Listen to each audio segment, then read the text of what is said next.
RDC, le journal. Bonjour et bienvenue à ce journal de la mi-journée à la une de l'actualité de ce jeudi. Ouverture depuis hier à Kolwezi dans la province du Lualaba de la 6e édition du Katanga Business Meeting 2025. Ce grand salon d'investissement et d'affaires réunit deux leaders industriels, des investisseurs et autres personnalités. Il a été ouvert par la première ministre Judith Suminwa. Dans son discours a beaucoup plus mis l'accent sur la libéralisation du secteur énergétique. On en parle dans un instant. Également, au sommaire des votes, 13h30, les RDC, de nouveau bon élève auprès du Fonds monétaire international. La situation sécuritaire n'a pas affecté l'économie congolaise. Les taux d'échange n'ont pas bougé depuis 6 mois déjà. Et surtout, pour la toute première fois depuis 3 ans, l'inflation est redescendue sur la barre des 10%. Des avancées qui ont amené le FMI à conclure un accord de partenariat pour le deuxième programme de la facilité élargie des crédits. Voilà tout pour le titre. Mesdames et messieurs, encore une fois, bonjour et bienvenue à vous sur une régionale, la radio-télévision nationale congolaise. Le combat du chef de l'État sur la revanche du sol sur les sous-sols fait désormais l'objet d'une œuvre littéraire. L'Afrique peut nourrir le monde. C'est le nom de ce livre qui porte ces grands combats du président de la République. Cet ouvrage de l'entrepreneur belgo-congolais Georges Arthur Forest, qui, au cours de cette cérémonie, a versé quelques larmes d'émotion, a été porté sur le fond baptismal par le chef de l'État, Félix Antoine Tshisekedi Tshilombo. L'Afrique peut nourrir le monde. Tel est l'intitulé du livre de Georges Arthur Forest, dont le vernissage a eu lieu ce mercredi 14 mai 2025, ici au fleuve Congo Hôtel de Kinshasa. Invité de marque, le président de la République, Félix Antoine Tshisekedi Tshilombo, qui a procédé au ouvrage qui présente les stratégies pouvant permettre au sol de se venger du sous-sol et sortir l'Afrique de l'insécurité alimentaire. L'auteur du livre, l'homme d'affaires belgo-congolais Georges Arthur Forest, défend la vision d'une Afrique capable de nourrir le monde grâce à ses terres arables, à l'exemple de la RDC qui possède un immense potentiel d'environ 80 millions d'hectares de terres arables. Georges Arthur Forest veut impulser une révolution agricole et mener la RDC vers l'autosuffisance alimentaire. Votre présence m'honore et je dis. Mais en plus, et au-delà de l'honneur, votre présence m'oblige. Elle m'oblige de redoubler d'efforts et d'imagination créatrice.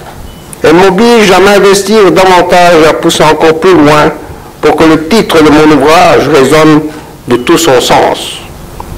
Pour que, ensemble, conformément à votre engagement et à vos ambitions, dans la continuité de votre action, nous puissions assurer à notre cher Congo sa sécurité alimentaire, première étape vers la souveraineté alimentaire de notre chère Afrique.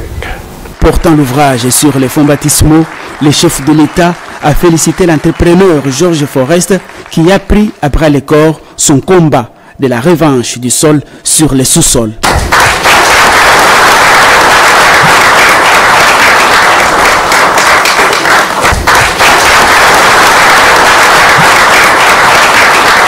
Merci Georges, merci pour cette contribution très importante à la République démocratique du Congo, mais aussi à l'Afrique, car ça va vraiment être une sorte de Bible désormais pour ceux qui vont se lancer avec nous dans ce rêve de faire de l'agriculture la revanche, en tout cas sur les mines.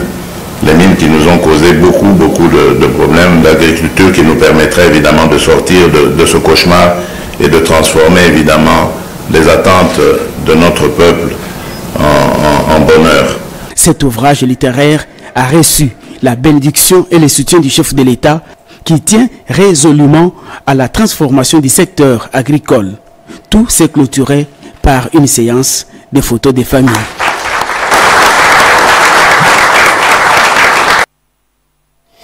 La la grande famille Moleka en larmes implore sa maman décédée depuis le 7 mai dernier à l'âge de 92 ans. C'était hier que Jacqueline Ebamba Moleka a été inhumée au cimetière de la Gombe. La cérémonie funéraire a été organisée à la cathédrale Notre-Dame du Congo. C'était en présence du chef de l'État Félix Antoine Tshisekedi qui s'est incliné devant la dépouille mortelle de l'illustre disparu qui est la mère biologique de la vice-ministre des hydrocarbures Wilvine Moleka. Plus de précision avec Bladine Zofa. Un nom, une histoire, une famille, c'est bien celle de Moleka, du nom de ce grand dignitaire et opérateur économique ayant marqué l'histoire contemporaine de la République démocratique du Congo. L'immense cathédrale Notre-Dame du Congo a refoulé du monde ce mercredi 14 mai à l'occasion des obsèques de maman Jacqueline Ebamba Moleka, veuve du regretté papa Ignace Moleka d'heureuse mémoire. Des funérailles émouvantes qui ont réuni membres de famille, amis et connaissances, mais aussi de nombreuses personnalités politiques de tous bords, tous rassemblés en cette circonstance douloureuse pour rendre un dernier hommage à cette mère de famille exceptionnelle dont les qualités égrenées à travers les différents témoignages ont décrit son engagement et son dévouement envers sa famille et sa communauté. Maman Jacqueline Ebamba Moleka a été une mère exemplaire et un pilier pour beaucoup de personnes présentes. Ayant pris les commandes de la famille en tant qu'aînée, 8 ans après le décès de ses frères et sœurs, Marie-Hélène, Myriam, David et Timothée, Albert Moleka, 4e de la lignée, a pris la parole en liminaire au nom de la famille.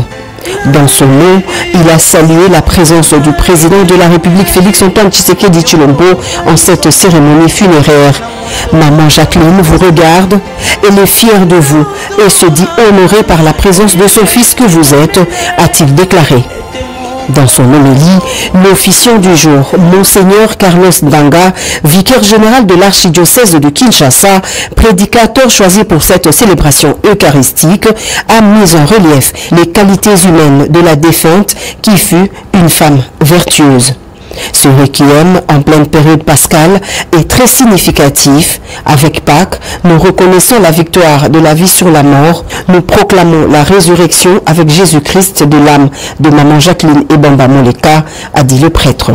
Née à Léopoldville le 7 avril 1933 et décédée le 30 avril à l'âge d'or de 92 ans, maman Jacqueline Moleka, mère d'une progéniture nombreuse, dont Wilvine Moleka, actuel vice-ministre des hydrocarbures, avait réussi à faire de sa maison un lieu de chaleur, d'amour et de refuge pour tous ses enfants.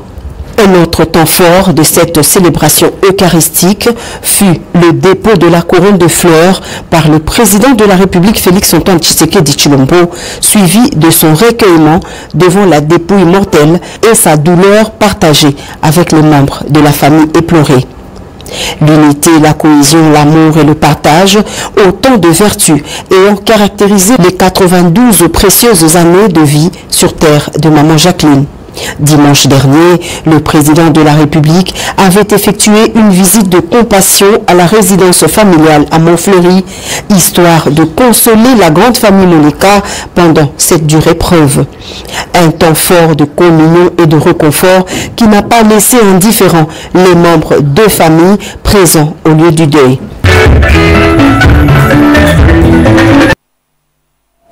Je l'ai dit au sommaire, ouverture depuis hier à Kolwezi dans la province du Lualaba de la 6e édition du Katanga Business Meeting 2025. Ces grands salons d'investissement et d'affaires réunissent une centaine de leaders industriels, des investisseurs et autres personnalités. Il a été ouvert par la première ministre Judith Suminwa. Lors de son discours, a beaucoup plus mis l'accent sur la libéralisation du secteur énergétique. Shimon Dondo nous en parlait. Devant une assemblée de leaders politiques, économiques et diplomatiques, la chef du gouvernement, Judith Suminwa Tuluka, a ouvert la 6e édition du Katanga Business Meeting. Placée cette année sous le thème « Bâtir notre futur », la première ministre a plaidé pour un développement plus inclusif, fondé sur un partenariat renouvelé entre l'État, le secteur privé et les communautés locales. Le développement durable ne peut être durable que s'il est équitable. Il ne peut être équitable que s'il est partagé. C'est dans cette optique que le gouvernement que je dirige s'engage à, premièrement, créer un environnement propice à l'investissement productif, protéger les droits des communautés locales et garantir, en dernier lieu, la transparence et l'équité dans l'exploitation de nos ressources. L'énergie est au cœur de notre stratégie industrielle. Il ne peut y avoir d'industrialisation sans accès à une énergie fiable, compétitive et propre. C'est pourquoi nous avons fait de l'accès à l'énergie une priorité nationale en libéralisant le secteur avec la création d'une autorité de régulation, en renforçant les capacités de la SNEL et en ouvrant le marché aux producteurs indépendants afin d'obtenir un marché énergétique ouvert et attractif, capable de soutenir et d'accélérer l'industrialisation de notre pays. Judith Souminoir a aussi mis en avant le rôle croissant de femmes dans les secteurs clés, réaffirmant la volonté du gouvernement de promouvoir un leadership féminin fort. En tant que première ministre, chef du gouvernement, je réaffirme avec fermeté l'engagement du gouvernement dans la droite ligne de la vision éclairée de son Excellence Monsieur le Président de la République, chef de l'État, Félix-Antoine Tshisekedi Tshilombo, à promouvoir un leadership féminin fort, à créer un cadre de justice économique et d'égalité des chances et à accompagner les femmes entrepreneurs dans leur ascension. En marge du forum, la chef de l'exécutif central a rencontré le force vive du Lualaba, chef coutumier, société civile, partis politiques, confessions religieuses. Des échanges directs autour de préoccupations locales, emploi, paix, justice ou encore agriculture. 10 000 éléments de la police vont quitter la Penté entre 2027 et 2028 pour la retraite. Au cours de cette même période, la police va recruter 90 000 éléments, deux chiffres contenus dans le nouveau projet de loi de programmation de la police couvrant la période de 2025 à 2029. Ce projet de loi estimé à plus de 2 milliards de dollars sera présenté et défendu devant les députés nationaux au cours de cette session de mars par le vice-premier ministre en charge de l'Intérieur. On écoute Jacqueline Chabani qui s'est dit déjà prêt à affronter cet exercice parlementaire. Nous avons pris l'engagement solennel de finaliser le projet de réforme de la police nationale congolaise. Et ce, principalement pour garantir la sécurité de nos concitoyens. Je partage avec vous un projet de loi majeur qui va impacter nos vies et nos sécurités respectives. Un projet de loi que je compte défendre au cours de cette session parlementaire de mars 2025. Il s'agit du projet de loi de programmation de la police couvrant la période de 2025 à 2029 qui s'articule principalement sur 3 axes. Le premier consiste à renforcer le cadre institutionnel de la police. Le deuxième se focalise sur la professionnalisation de nos forces avec un budget conséquent.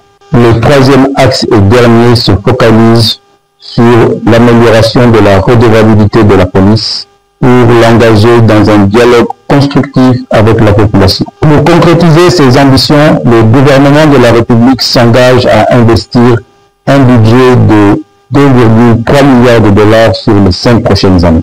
Cela inclut l'équipement de nos policiers dans les 26 provinces. Un recrutement et une formation de 90 000 policiers sur une durée de 5 ans. La mise à la retraite de 10 000 unités au cours des années 2027 et 2028 pour faciliter le renouvellement et rajeunir notre police. Et enfin, la construction et la réhabilitation de nos édifices pour un meilleur fonctionnement de la police. Ce projet n'est pas une simple réforme, c'est une promesse pour la sécurité, la paix et la justice pour chaque Congolais. La province du Haut-Toué est privée des routes, des dessertes agricoles et aussi, dans certains coins, l'eau ne coule pas. Des problèmes soumis au ministre d'État en charge du développement rural, entourné dans la province par le gouverneur. Devant la population, le ministre Mondo Nzangi a rassuré de résoudre les problèmes dans quelques semaines.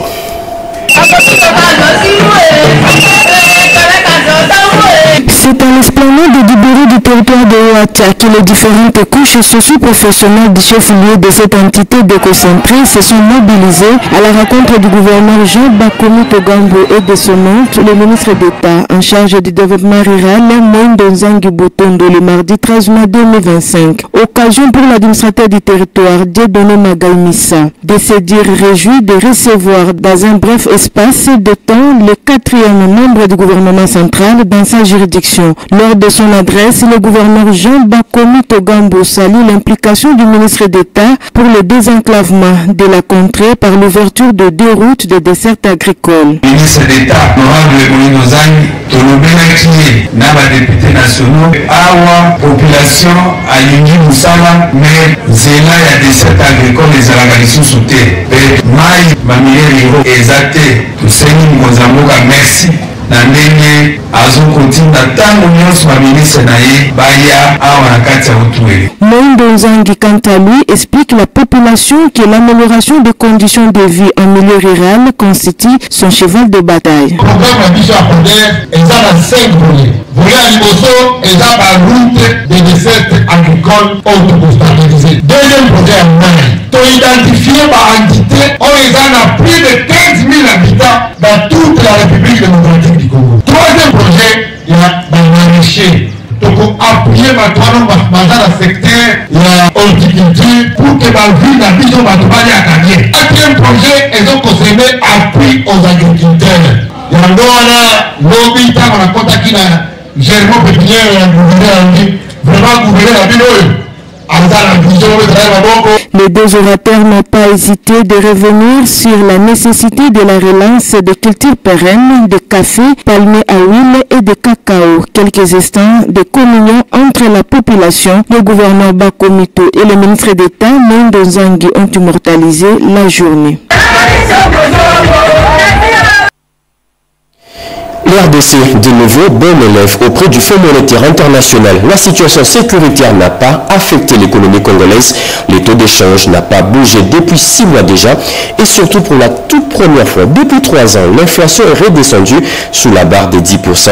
Des avancées qui ont amené le FMI à conclure un accord de partenariat pour le 2e programme de la facilité élargie des crédits. L'annonce a été faite par le FMI au cours d'un communiqué lu ici par Sylvie Mouembo.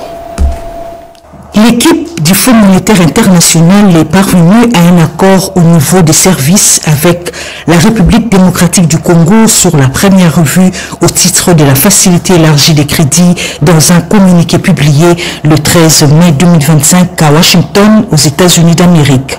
L'équipe du Fonds monétaire international a annoncé être parvenue à un accord au niveau des services avec les autorités de la RDC sur la première revue du programme économique et financier triennal soutenu par la facilité élargie des crédits sous réserve d'approbation par la direction générale et les conseils d'administration du FMI prévu fin juin 2025. L'économie congolaise a fait preuve de résilience avec une croissance de 6,5% en 2024 portée par le secteur extractif. La croissance devrait rester supérieure à 5% en 2025. L'inflation est revenue à un chiffre en avril grâce à une coordination efficace entre la politique budgétaire et monétaire.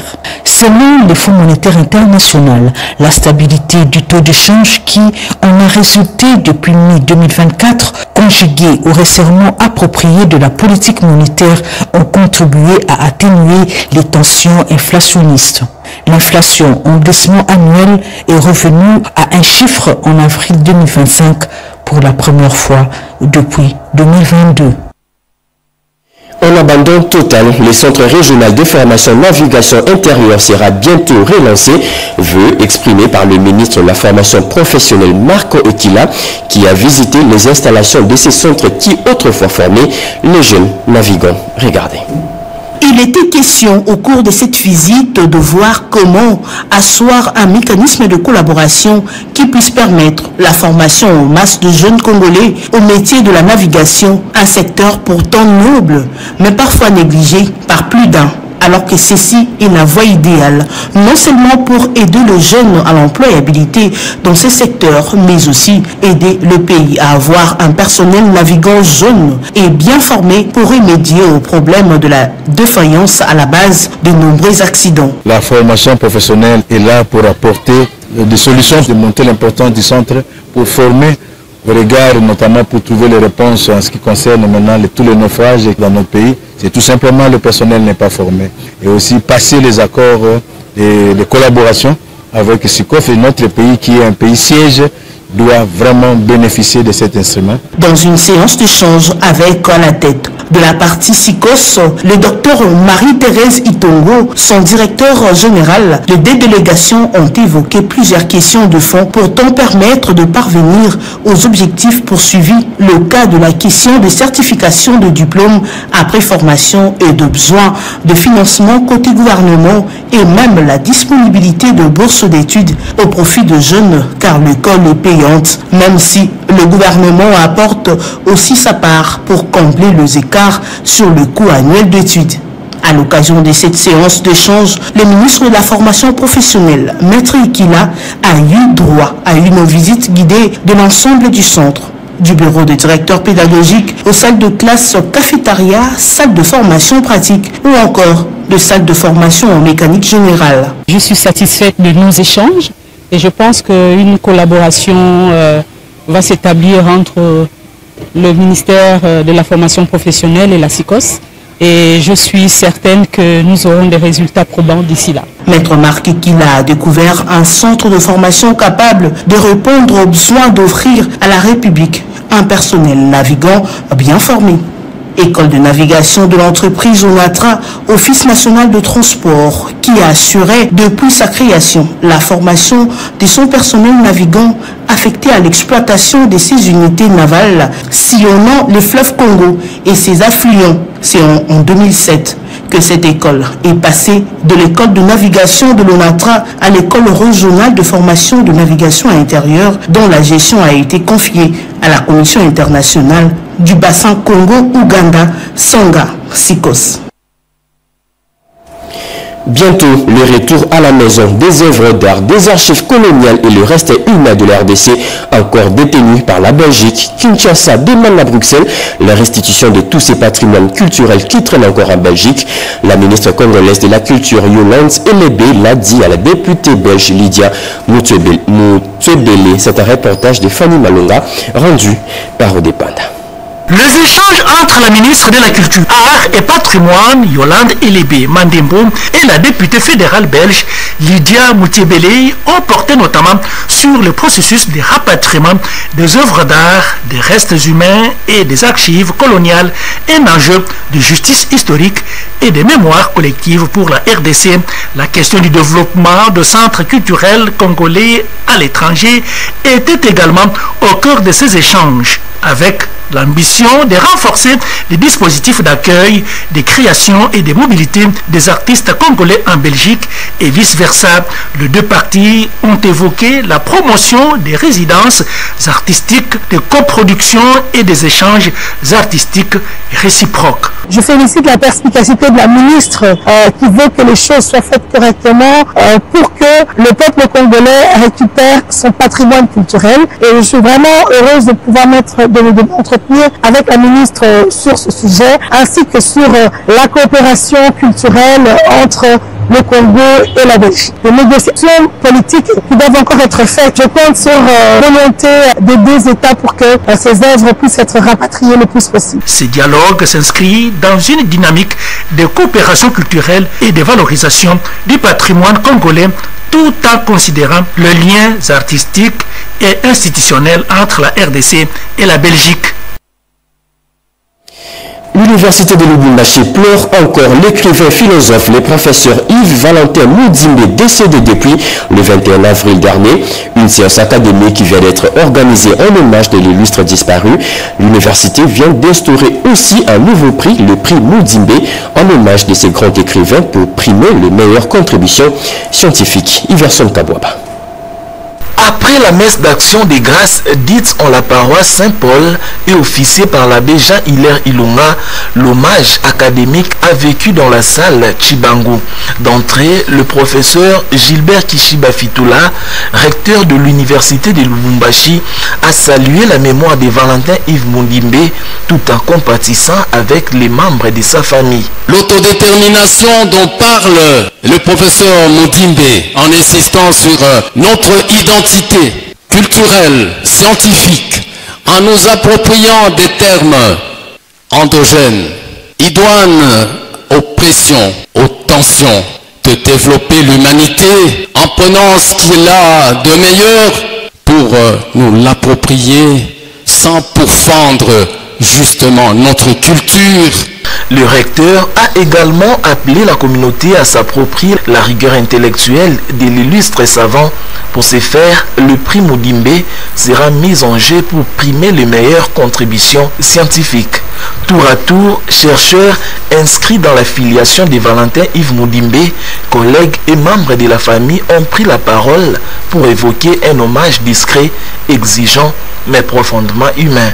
Des témoignages liés à la pensée Valentin Yves Mundimbe et à son héritage scientifique ont été faits à partir de Kinshasa, de Belgique et des États-Unis. L'université de Lubumbashi a ainsi célébré une pensée vivante, un savoir libre et palpable au sein de la bibliothèque Mundimbe, forte de ses 10 000 ouvrages légués à l'UNILU.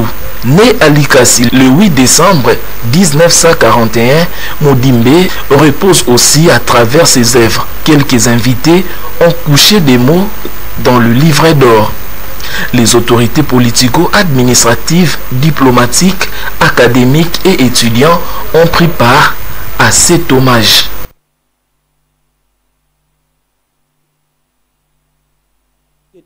Dérange les quartiers Badiading et les quartiers Cité Verte.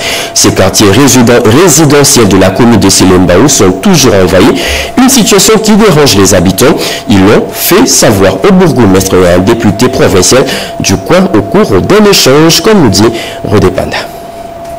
Protection de l'environnement à travers la lutte contre l'insalubrité, insécurité, réhabilitation de la voirie et assainissement dans la commune de Selembaou, sur initiative du bourgmestre de cette municipalité, Mathias Womumu Yani, avec son programme des mardis de centre en compagnie du député provincial Mahon Toueni, élu de Selembaou, des conseillers communaux et la notabilité, les chefs de riz, les chefs de quartier, la cité verte. La journée a été consacrée à une rencontre de sensibilisation de la population sur comment éviter l'insalubrité, savoir comment préserver les travaux de réhabilitation de certaines avenues déjà en construction au quartier Badiadingi et Cité Verte, dont les espaces sont aujourd'hui envahis anarchiquement par des terrasses et autres négoces, pourtant une entité exclusivement résidentielle qui jadis dégageait la beauté et la fierté de la commune de Selembaou. Présent sur le terrain, l'honorable Mahon Touene a sollicité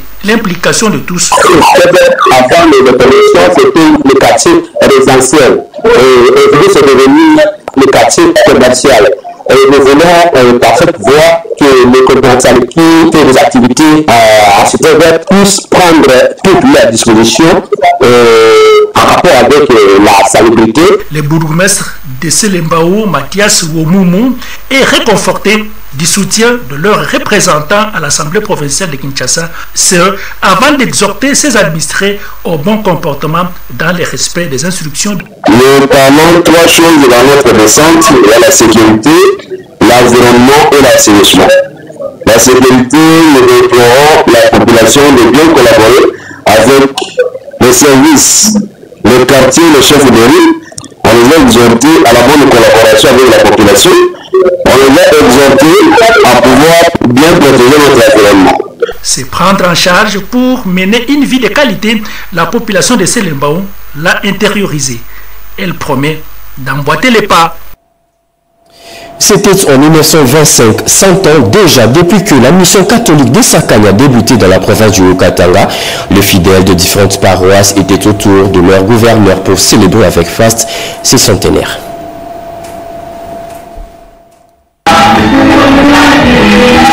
Ce centenaire de la mission catholique de Sakania, paroisse Saint-Dominique Savio, a rassemblé des centaines de chrétiens catholiques venus de plusieurs coins pour célébrer le 100 ans de l'aînée des missions catholiques construite dans la botte de la RDC, province du Haut-Katanga.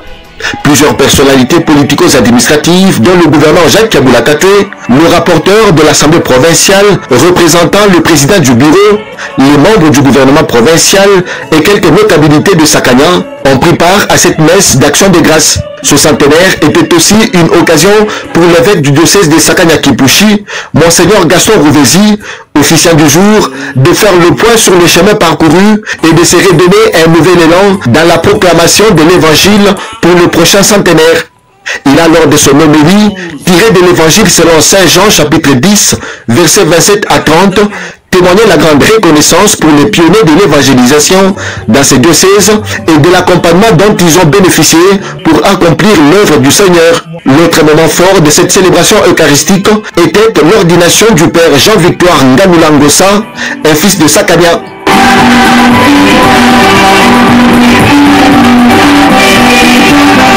À l'heure des offrandes, le gouverneur Jacques Kabila Katé, en signe d'attachement à la religion catholique, a offert une Jeep 4x4 missionnaire Pempa neuve pour la mobilité de l'évêque.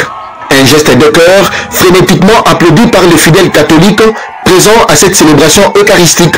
Construite en 1925 par les prêtres salésiens de Don Bosco, la mission catholique de Sakania, paroisse Saint-Dominique Savio, a célébré son centenaire sous le thème « Grandissons dans la foi ». À cette occasion, l'évêque du diocèse a signifié l'engagement ferme et continuellement renouvelé pour l'évangélisation de la bonne nouvelle de Jésus-Christ. Virage de ces journaux, 2 routes de dessert agricole en pleine réhabilitation dans la province du Haut-Touélé. Les travaux ont été lancés par le ministre d'État en charge du développement rural, Moïndo Nzangi, en séjour dans cette province.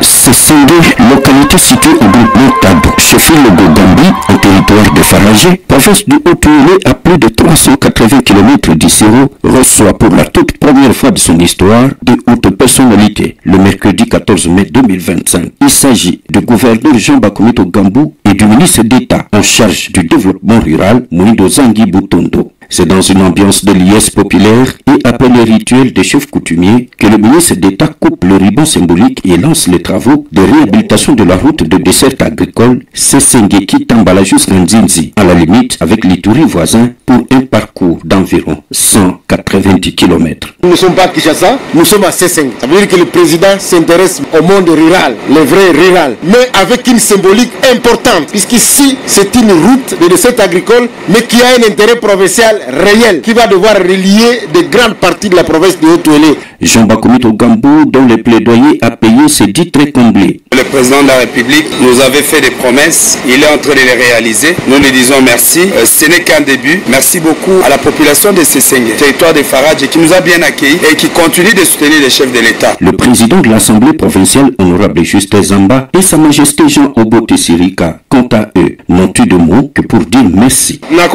population les routes sont comme des vaisseaux sanguins dans l'organisme humain. Nous autres, comme partout ailleurs, Jean Bakoumito Gambou et Moïndo Zangi Butondo ont démontré à la population la nécessité de renouer avec la culture du café, du palmier à huile et du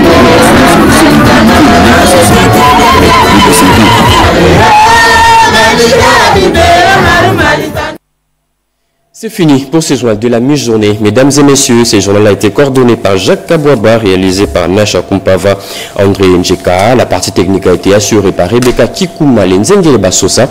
Merci de nous avoir suivis. Prochain rendez-vous de l'actualité, c'est à 19h avec Joël Makela Moussaka Lakota, 20h, Sandre Nyankitabou. Au revoir.